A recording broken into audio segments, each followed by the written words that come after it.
Hello everyone, welcome to my project on the market village of Stratford, London. And in the background of the presentation, you'll see a tour of the space to get a better idea of what it looks like. And throughout the presentation, I'll first introduce the space and discuss its social and cultural significance to the community of Stratford. And then I'll go into the design of the space and its more liminal elements, which originally inspired me to take a look at this space in the first place. And I'll also be connecting both Nirmal and Bell Hook's ideas of belonging and home place. And I'll start off by introducing the space. Market Village is located in the Stratford shopping center, and it's like a mall within a mall.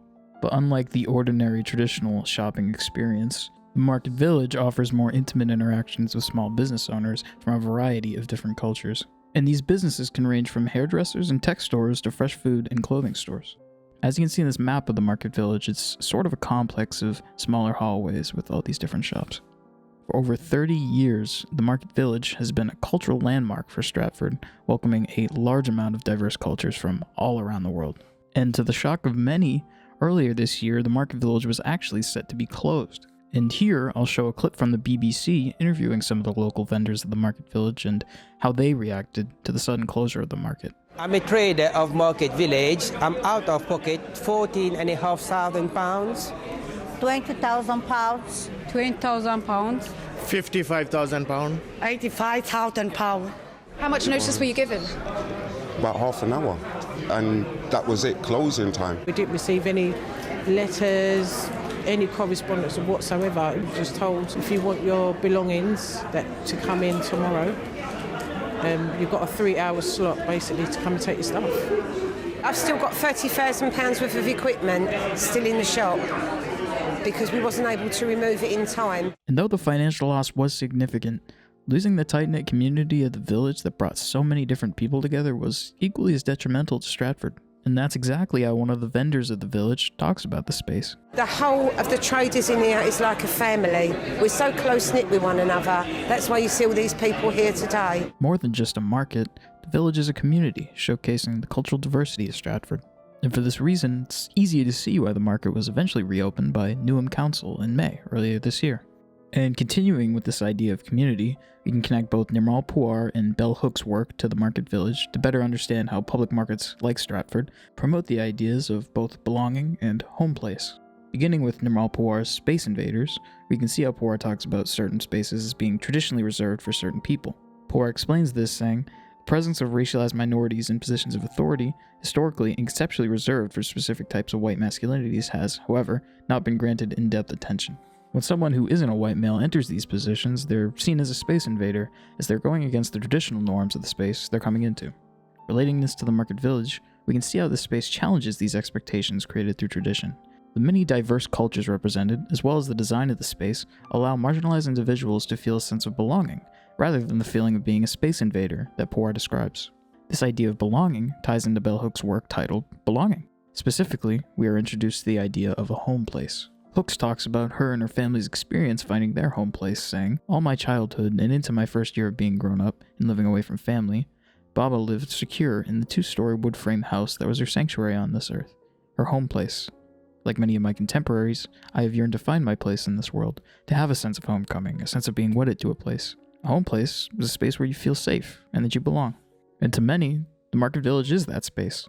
It's a sanctuary for immigrants and marginalized communities in Stratford, giving them a place they can call home amidst the larger and less welcoming shopping center. In this space, shop owners and customers can speak in their native languages, exchange cultural products, and belong to the village's supportive community. It's more than just a place for transactions to be made. It's a place where visitors and vendors can experience their culture and feel empowered.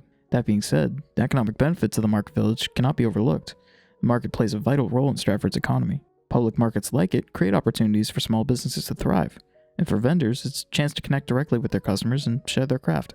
In an article from the Planning Report, Neil Kaufman, co-director of UCLA's Center for Healthier Children, Families, and Communities, states, foundations are beginning to see that these markets can achieve many benefits in these communities. They can help stimulate the revitalization of neighborhoods and be used as catalysts for improving the health of the community. They can create jobs and businesses and achieve a wide range of other potential benefits. This article highlights how important the economic benefits are for Stratford and how they help to strengthen the community. This connection between economy and culture is what makes Market Village so valuable. It not only sustains the livelihoods of its people, but also acts as a cultural backbone of Stratford.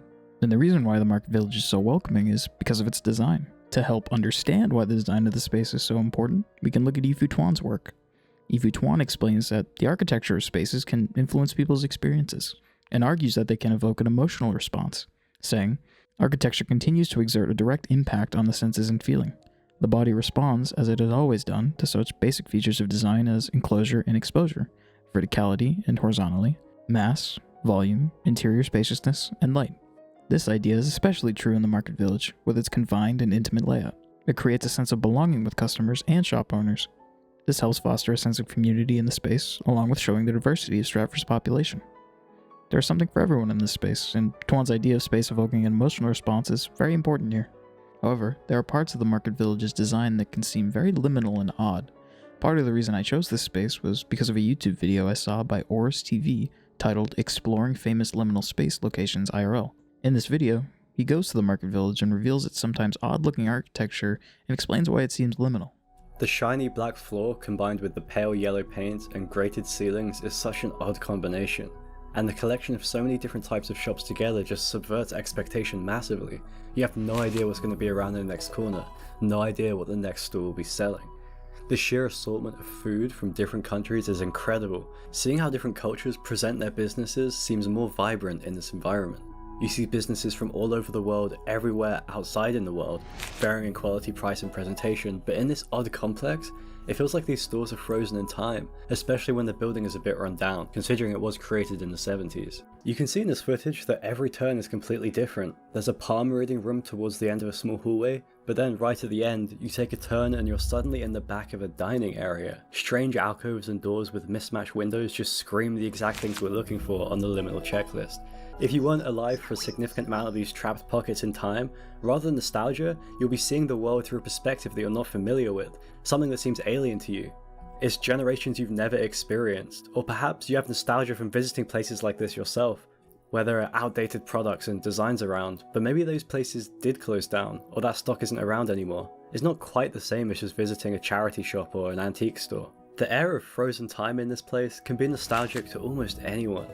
When I mentioned earlier that in liminal space images there's something that misses the mark in some way, making the image feel uncanny, I think it's worth mentioning that this is extremely pertinent here, yet it's a tricky subject to navigate.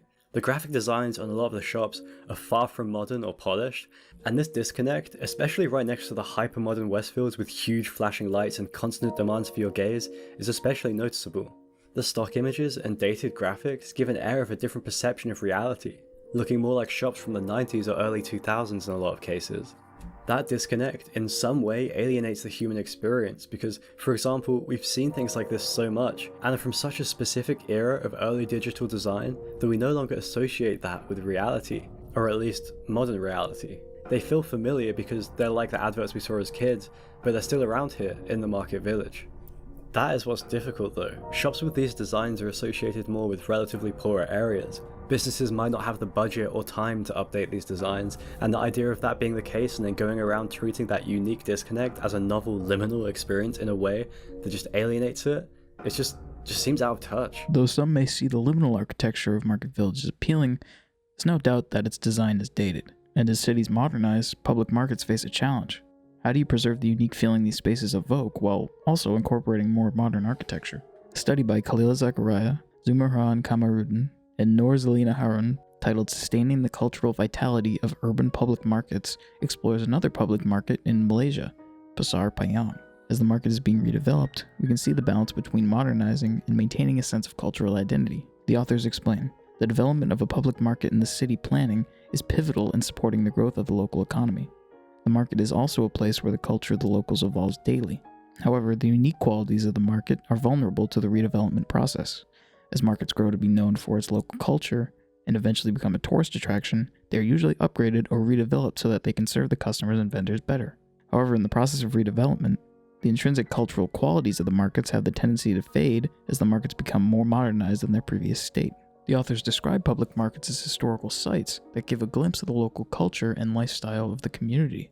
This sets them apart from more modern and traditional shopping centers like malls. Public markets, like Market Village, have a unique style to them, and though they may seem dated, that's what gives them their charm. So if they were to be completely overhauled with new technology and new designs, they may end up being diminished. and that's why it's very important that public markets be considered in redevelopment projects. Now, wrapping it up here, we've explored how important the market village is not only for the cultural diversity of the community, but also the economy of Stratford. And though its design could be seen as dated and liminal, it's a very important part of why the market is so loved. It being so intimate allows for a deeper connection between shoppers and vendors, making it unique from the standard shopping experience. And I'd like to end with another clip from Morris TV's video, which drives home how important it is that this space stays the way that it is. It's awesome to appreciate and experience the bizarre existence of an indoor market with peculiar architectural choices from the 70s, with a rich and alluring combination of so many unique shops, and noticing that recognizing dated graphic design and being immersed in it feels a bit like a time capsule, and of seeing so many different cultures together almost forces you to almost recalibrate the perception and lens you see the world through yourself. The owners probably don't really care about the graphic design, and neither do the regular consumers. People know that they can get the services they want and enjoy at a quality they savor. The graphic design isn't what is drawing customers in, it's the actual community connection and long-term engagement with their local community that's keeping the economy strong. As Oris says, updating the dated graphic design and architecture isn't necessary, because what draws people to this space is its vibrant and diverse community of people. And that, above all, is why the Market Village is such an important space to Stratford, and is why so many people petitioned for it to be reopened earlier this year. Stratford depends on the Market Village, and it's important that it stays the way it is. Well, thank you all for watching. Here are my sources that I used for the project, and I hope you all enjoyed this look at the Market Village of Stratford, London. Thank you.